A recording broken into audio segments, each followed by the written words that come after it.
How's it going, everybody? Joey with Adventure Fam here.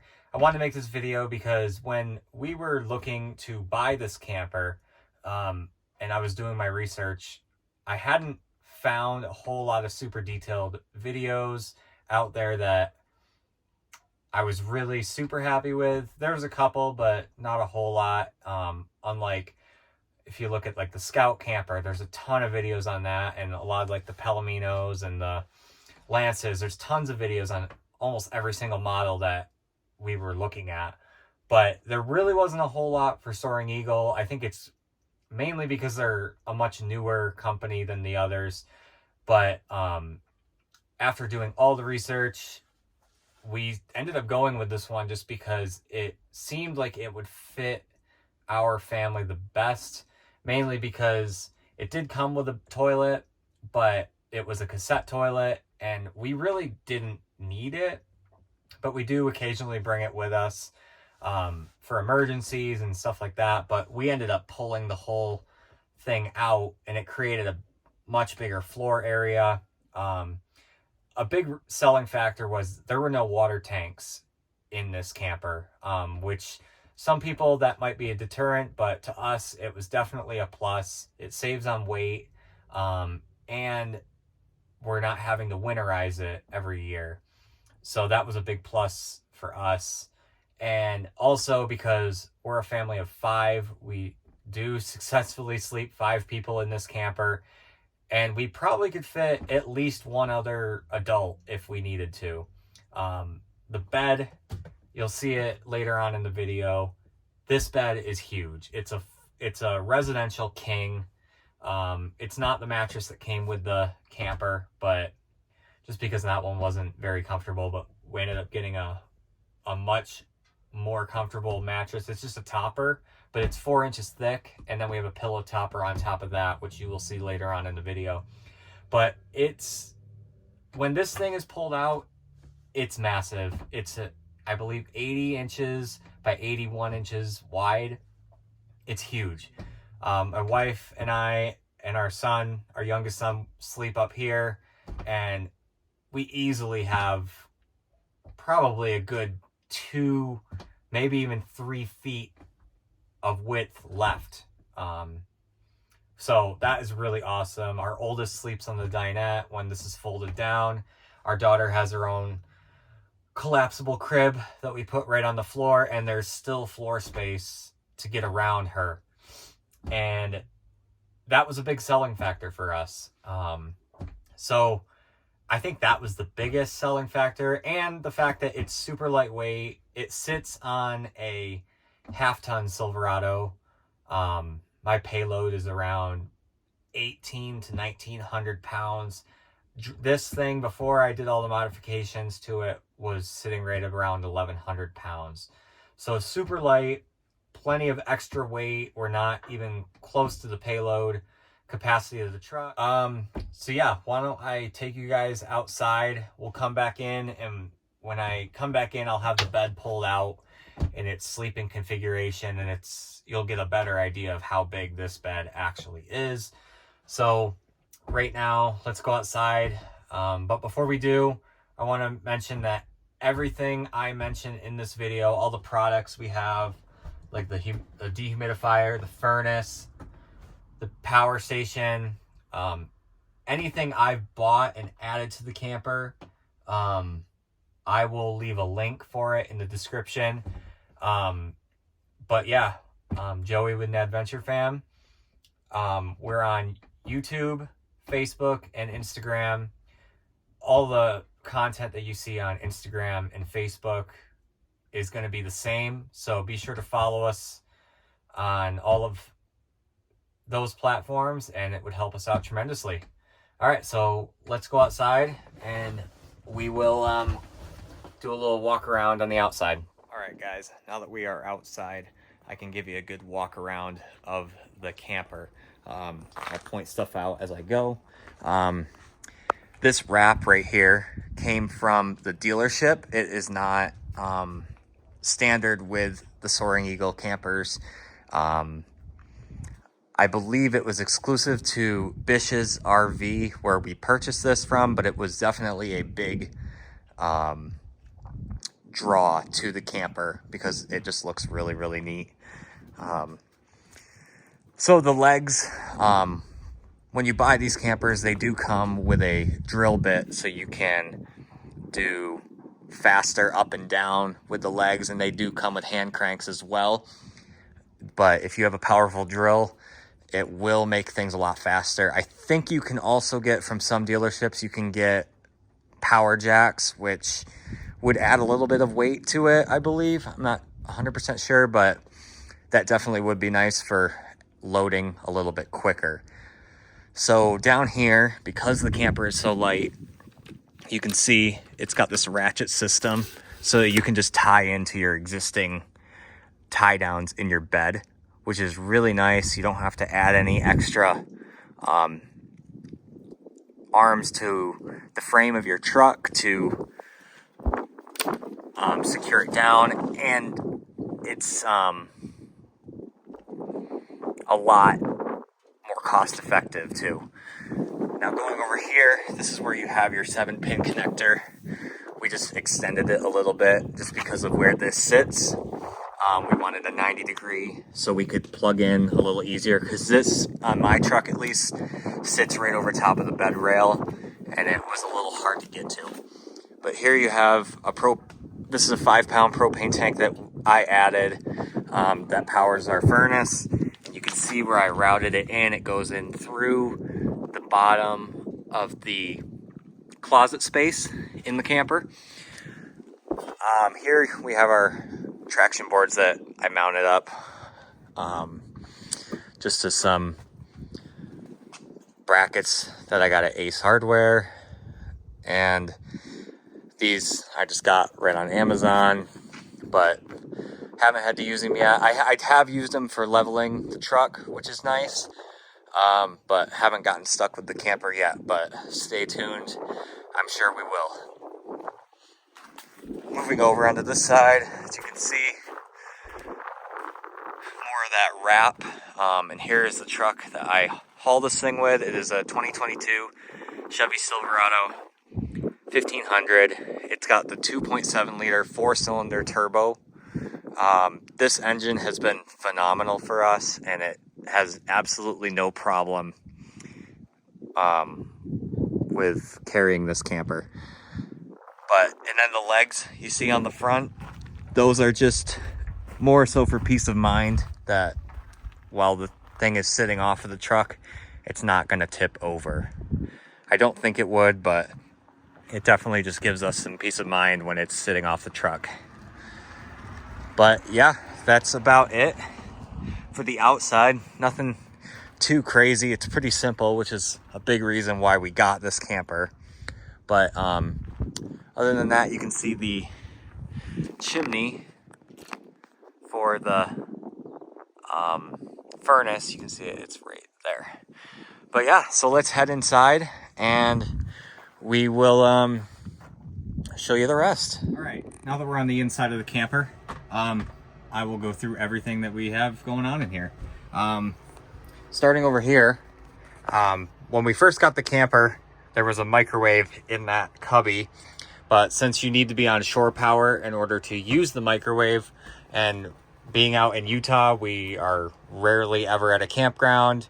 And when I say rarely, I mean closer to never. But it just opened up a huge cubby for storage. We have an extra inflatable pillow in there. And I just put these bungees in so it keeps things from falling out when we're traveling.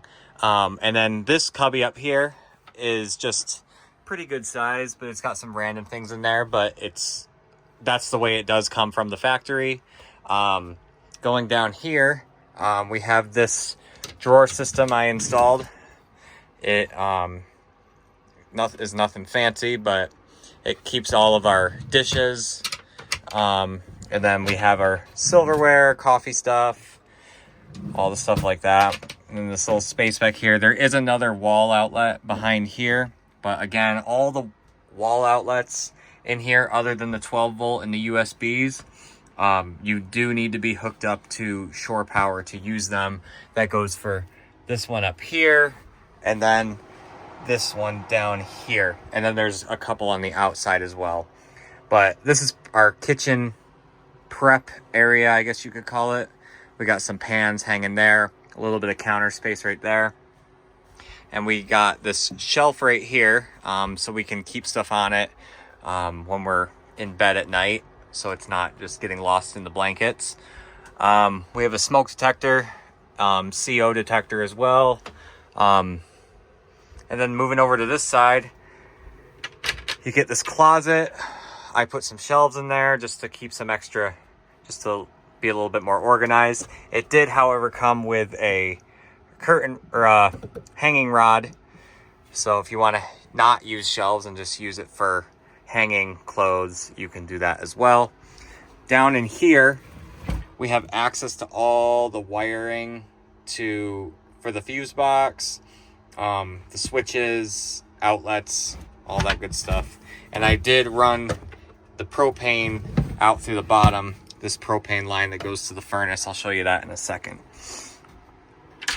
Then I just put this latch here to keep it locked while we're moving. The original one came free and broke when we were moving, so I just swapped that out. That's what those extra 2 screws are for. Down here, you have your light switches. This one is for your porch light outside. This one is the lights inside. And then you have your 12-volt power right here that powers the fans. And then you have your fuse box in here. Moving over here, we have our Anker Solix C1000 portable power station. This is pretty much what we use to power everything. It's powering this dehumidifier that works very well. It's got a bunch of regular ports for wall outlet things. That's why we don't use the ones in the wall that are already installed. And then you have a 12 volt. This is powering the fan in the furnace. And then you can see we're taking 37 watts in, 41 watts out right now. To power this, or to charge it up, we usually charge it when we leave the house, just to make sure we have it good and charged. But there is a 12 volt plug right here that goes to this. This is drawing power from the battery, which is housed underneath there. And that is being charged from the solar panel on the roof. And you have your solar controller right there. We have an LP detector because we are running propane for the furnace. I'll show you that now. This is the Dickinson propane fireplace. It is a real flame in there, and it is all contained within this little door right here. You have your fan setting right here and your gas setting right here, and it is exhausted out through the roof. We have another little shelf right here for this side, and then over here, you can't really sit at it right now, but we have our dinette. This folds down into a bed for our oldest. He sleeps out here, or down here. And 3 of us sleep up here in the pull-out bed. If we had this pushed all the way back, you could easily sit right here. But this is a full king size bed, residential king, not RV king. We got this mattress off of Amazon. The ones that come with the Soaring Eagle aren't the greatest, so we replaced it with a 4-inch gel infused memory foam. And then we just have like a pillow top that fits right over top of the mattress. And as you can see, we did somewhat of a barrier so air can flow underneath the mattress. We have, since putting this in, we have not had any condensation underneath the mattress at all. So I highly recommend that if you're going to do something like that. Down here, there's a little bit more storage. We just have our shore power cord there, some dog food. Our solo stove is also under there as well. Now moving over here, on both sides, you have a ton of storage that goes all the way to the floor. And then over here again, another one. We just keep extra blankets down there. But these cushions are much thicker than the ones that came in the bed. These are much more comfortable. Our son is pretty comfortable on those. And then that is the pack and play that folds out, and we set it right here. Plenty of room for our daughter to sleep in. She likes to have her own little space, so that works really well for her. That pretty much is it for the inside. We do have LED rope lights that can change to whatever color you want. I left the plug for those inside the house, so I don't have those on currently. And then, as you can see, there are 4 LED puck lights that come with the camper. And then the 2 roof vents. This is a max air fan that pushes and pulls air. It is a rain sensing cover, so if you leave it open and it starts to rain, it will close for you. And then this one, I can't remember which direction, whether it pushes or pulls. I think it just pushes the air out from in the camper. So that is nice to, in the summertime, if you have both open, it'll create a good breeze throughout the cabin. But that is pretty much it for the inside. Then you just have 2 big windows and then 2 small windows. You have one that looks into the truck, and then you have one that is currently covered with an insulating cover, and you have a screen door as well. But that is pretty much it for the inside. All right, guys, that's going to wrap it up for this video. One thing I did leave out from before, there is a solar panel on the roof. I think it's 160 watts. I know you can get 2 from the factory, but they are expandable, which is nice. So if you do need more solar, like this battery right here, I believe it can take in up to 600 watts off of solar, which is really nice because our last Anker battery that we had before this one could only take in 300, and it's just nice that we can add that much more to it if we need. But so far, like I said, at the end of the day, we haven't run this thing down to 0 on a single trip, because having it plugged into the camper, it's always charged up by the end of the day. Both this battery and the camper battery are at 100%. Usually, if it's a pretty sunny day, even if it's been somewhat overcast, it does a really good job at charging up all the batteries that we have in this camper. Another thing I wanted to add is, if you are going to get an Anker battery or power station, whatever you want to call it, I want to give a shout out to Anker, because our last battery, it wasn't working so great, and I don't know what was the cause of it, but I messaged them and they were very quick to respond. They had a couple questions, but it wasn't anything too strenuous, and they just shipped us out another battery, and they sent us the label to ship the other one back. It didn't cost us a thing, but that was really nice, and their customer service was great. So if you're looking at all the options, I know Jackery has some pretty good products. Goal Zero does as well, but this is our second Anker battery, and we've loved it. It hasn't crapped out on us. And yeah, I think the first one that we got was just a bad unit, because the second one they sent out worked perfectly fine. Never had an issue with it charging or anything like that again. And this one has proven to be the same, and it's just nice that this one is more capable. If you guys want to see more videos, this is my first ever YouTube video. So if you guys have any tips on what I could improve on, that'd be awesome. But if you'd also like to see any reviews on specific products, I do plan on doing some, but I'll definitely have those heading your way. But yeah, follow us on Instagram, Facebook, and then here on YouTube as well. It'd help us out. I'll post a link for all the stuff I've purchased. Yeah, but if you do buy from any of those links, it would help us out great. Help us out tremendously.